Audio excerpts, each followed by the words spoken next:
नमस्कार आदाब, मैं रजा अंसारी द इंडियन खबर पर आपका स्वागत है। भारतीय जनता पार्टी के लिए गांधी जी से महत्वपूर्ण और गांधी जी से ज्यादा देशभक्त जो है सावरकर है। इसीलिए जो है भारतीय जनता पार्टी और जो है आरएसएस, बजरंग दल, हिंदू महासभा, ये सभी लोग जो है विनायक दामोदर सावरकर को जो है वीर सावरकर करके संबोधित करते हैं और उनको लेकर भारत रत्न देने की बातचीत कर रहे हैं। अब आपको बताते हैं कि जिस तरह से 12 अक्टूबर को केंद्रीय सुरक्षा मंत्री राजनाथ सिंह ने एक नया बयान दिया था, उस बयान के सिलसिले में एक और अपडेट आपको दे देते। केंद्रीय सुरक्षा मंत्री राजनाथ सिंह ने तो ऐसा बयान दिया था कि इतिहास को ही बदल कर रख दिया था, और जो भी इतिहास के लेखक है, इतिहासकार है, उन लोगों को ऐसा लग रहा था कि शायद जो है राजनाथ सिंह नया ऐतिहासिक कुछ सवाल या कुछ किताब लेकर आने वाले, तो वो लोग भी चिंता में चले गए थे। कल जो है अंडमान निकोबार यानी काला पानी में केंद्रीय गृह मंत्री अमित शाह जो है एक प्रोग्राम को संबोधित करने जाते हैं। ठीक है, याद रखिएगा।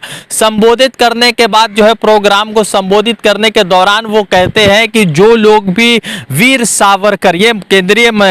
गृह मंत्री अमित शाह के शब्द है, मैं वीर को सावरकर को वीर नहीं मानता हूं, तो केंद्रीय गृह मंत्री अमित शाह ये कहते हैं कि जो भी वीर सावरकर के देशभक्ति पर सवाल उठा रहा है उनको शर्म आनी चाहिए, और जो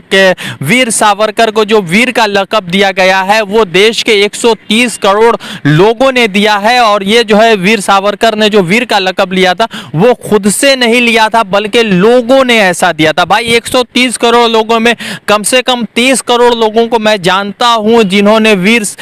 विनायक दामोदर सावरकर को सावरकर कहा है, वीर नहीं कहा है। तो लगातार 130 करोड़ जनता को भारतीय जनता पार्टी इस तरह से इस्तेमाल करती है जैसे कि उन्होंने ही कह दिया हो और विनायक दामोदर सावरकर ने जो है कहा हो कि मैं वीर हो गया।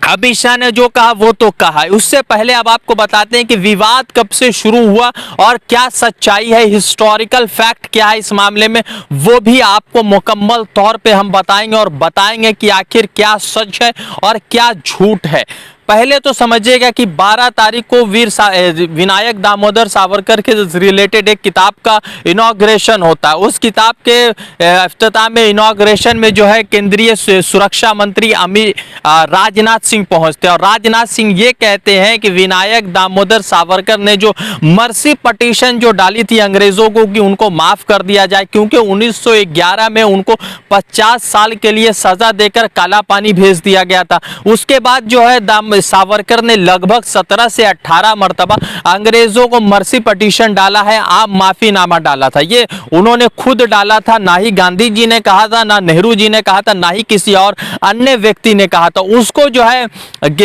राजनाथ सिंह ने कहा कि मर्सी पटिशन डालने के लिए गांधी जी ने उनसे कहा था, और गांधी जी के बातों को मानते हुए सावरकर ने मर्सी पटिशन डाली थी। यह नया इतिहास है जो भारतीय जनता पार्टी के पास ही इसकी किताब है, और कहीं भी आपको जो है इसकी किताब नहीं मिलेगी। अब आपको बताते हैं कि फैक्ट क्या है, क्या सच में गांधी जी की मुलाकात सावरकर से हुई है। सावरकर 1911 में 50 साल के लिए जो है जेल चला जाता है काला पानी, और गांधी जी 1915 में हिंदुस्तान आते हैं अफ्रीका से, साउथ अफ्रीका से, जो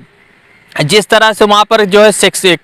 क्लास को लेकर जो झगड़ा चल रहा था, काले और गोरे को लेकर जो झगड़ा चल रहा था, उस झगड़ा में सबको जो है सबको इंसाफ दिलाने, लोगों को इंजस्टिस नहीं मिल रहा था, जिसे लगातार जो है रंग के नाम पर उनके साथ भेदभाव साउथ अफ्रीका में किया जा रहा था। अब सवाल ये है कि 1915 में गांधी जी हिंदुस्तान आते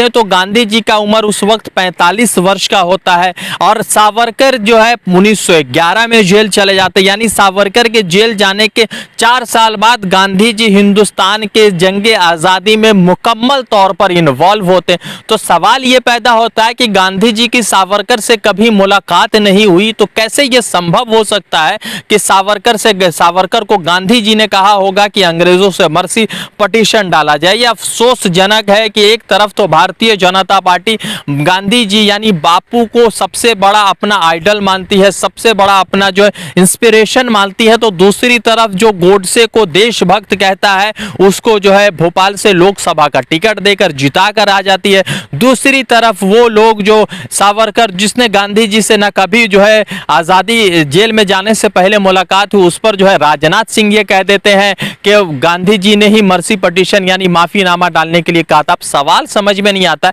कि भारतीय जनता पार्टी बापू के असूलों से मजाक कर रही है या सच में बापू के असूलों का उनको थोड़ा सा तमीज है या उनको वो ख्याल में रखती है। रजा अंसारी की रिपोर्ट, द इंडियन खबर के लिए जुड़ते दूसरे अपडेट के साथ। धन्यवाद।